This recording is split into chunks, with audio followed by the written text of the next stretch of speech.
Bonjour Bella, bienvenue sur ma nouvelle vidéo. Moi c'est Djeneba, je suis médium guérisseuse et énergéticienne. Et aujourd'hui je vais t'aborder le thème comment prendre contact avec ses guides, comment rentrer en communication avec ses guides de lumière et ses anges gardiens, comment développer sa médiumnité pour pouvoir voir clair sur son chemin.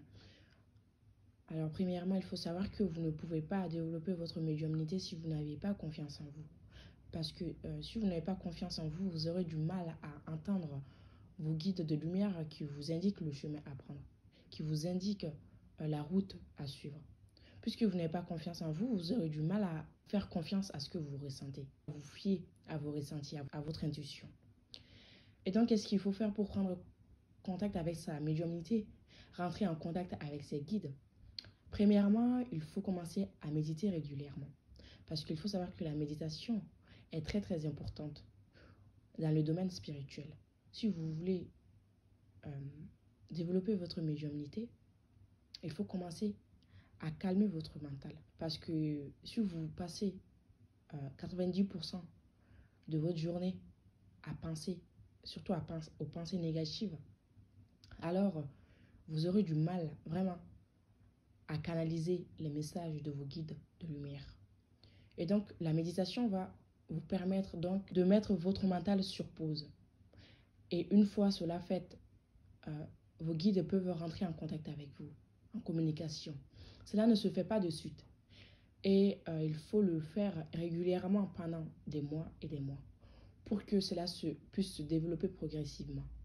Et pas n'importe quelle méditation. Dans votre méditation, vous devez prier. C'est une prière qu'il faut faire parce que les guides, comme on l'a dit, c'est des êtres supérieurs. Et donc pour qu'ils puissent se manifester dans notre vie, il faut leur demander. Ils n'ont pas le droit d'intervenir sans que vous ayez demandé. À chaque fois, dans votre méditation, il faut dire « j'ai envie de prendre contact, de rentrer en contact avec mes guides de lumière et mes anges gardiens. J'ai envie que mes guides de lumière se manifestent dans ma vie pour me montrer la voie à suivre. » Et deuxièmement, il faut toujours allumer des bougies. Toujours et toujours. Il faut savoir que les guides, ils aiment les bougies, ils adorent les bougies. Les anges gardiens, tout ce qui est esprit, ils aiment les bougies. Et donc, durant votre méditation, vous pouvez allumer les bougies. Ou tout simplement, pendant quelques minutes, vous allumez les bougies et vous faites votre prière et voilà.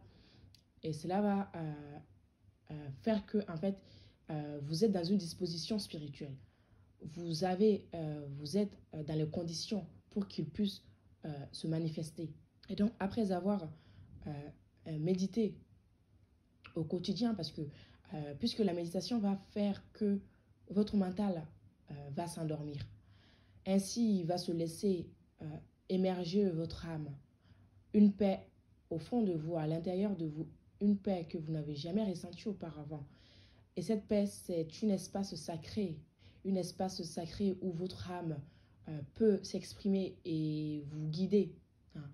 Parce que les deux ne peuvent pas cohabiter, les deux ne peuvent pas coexister. Si vous avez en même temps votre ego, votre mental animé, votre âme ne peut pas communiquer avec vous. Les deux peuvent se compléter, mais il faut savoir donner la place à l'ego et au mental.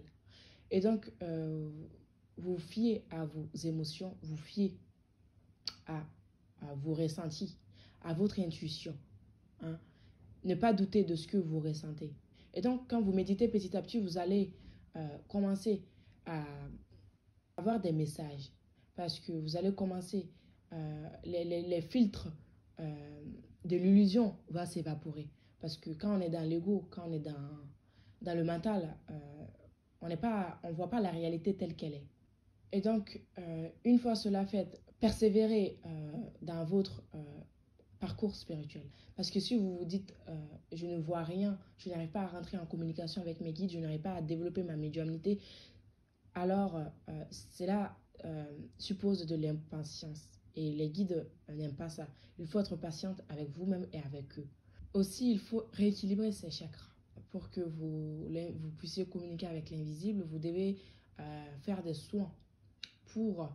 vous pouvez le faire sur vous-même ou voir quelqu'un qui puisse vous aider à enlever les blocages au niveau de vos chakras troisième œil et au niveau de vos chakras coronal. Aussi, vous enraciner à la terre. parce qu'on peut partir très loin. Hein. Il faut faire très attention et faire attention aux entités qui rôdent autour de vous, parce que la médiumnité, c'est pas facile. Savoir aussi fermer ses canaux, hein, ne pas laisser ses canaux tout le temps en canalisation. Faire des protections, se protéger par des pierres, surtout la malachite qui est une des pierres très puissantes et l'améthyste, pour que les entités n'interfèrent pas dans vos énergies. Vous devez vous protéger. Et donc, débloquer vos chakras 3e œil et votre chakra coronal. Cela va permettre à l'invisible de communiquer avec vous, à vos guides, de faire passer des messages à travers vous. Ensuite, vous ne pouvez pas rentrer en contact avec votre guide si vous ne communiquez pas avec eux. C'est de, à chaque fois, parler à haute voix à vos guides de lumière, à vos anges gardiens. Vous allez avoir l'impression de devenir folle ou fou, mais c'est le domaine spirituel, c'est comme ça.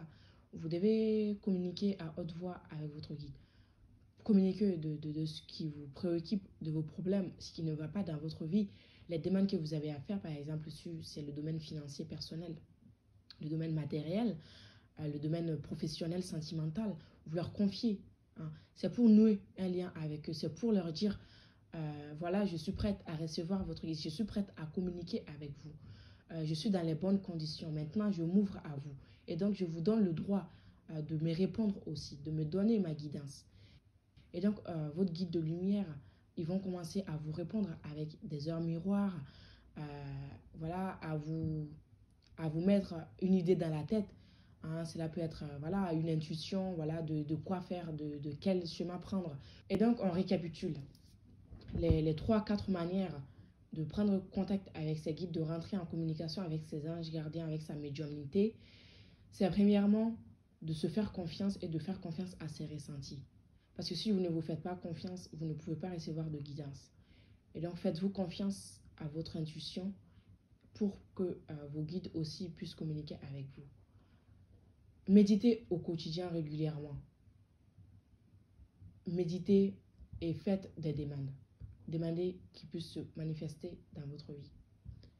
Une méditation régulière pour calmer votre mental, pour qu'il puisse s'apaiser et que votre âme puisse prendre sa place dans cet espace sacré au fond de vous.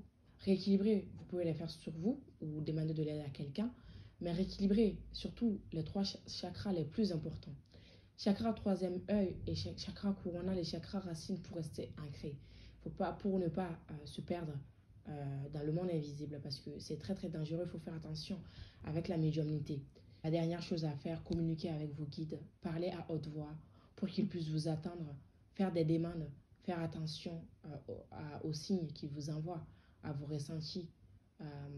Normalement, si votre mental est apaisé, vous arrivez en fait à distinguer le message de vos guides, de votre guidance intérieure, votre médiumnité, des messages de votre mental, parce que le mental, il ne s'arrête pas. Hein. Il vous fatigue et la plupart des temps, c'est des messages négatifs. Alors qu'une intuition, ça vous arrive direct, un message, ça vous arrive direct, soit par les ressentis dans le corps. Il faut aussi entendre des choses, voilà, savoir quoi faire. Et donc, leur demander, leur parler, leur confier votre problème, vos soucis, pour qu'ils puissent vous aider. Hein. Et je vous assure qu'ils vous attendent et que cela sera fait. Hein. Vos guides, ils sont là. Mais avant toute chose, il faut faire la demande. Voilà, j'espère que cette vidéo vous aura éclairé ou donné plus de pistes sur comment développer votre médiumnité, prendre contact avec vos guides de lumière et vos anges gardiens. Et donc, je vous dis donc à très bientôt pour une nouvelle vidéo.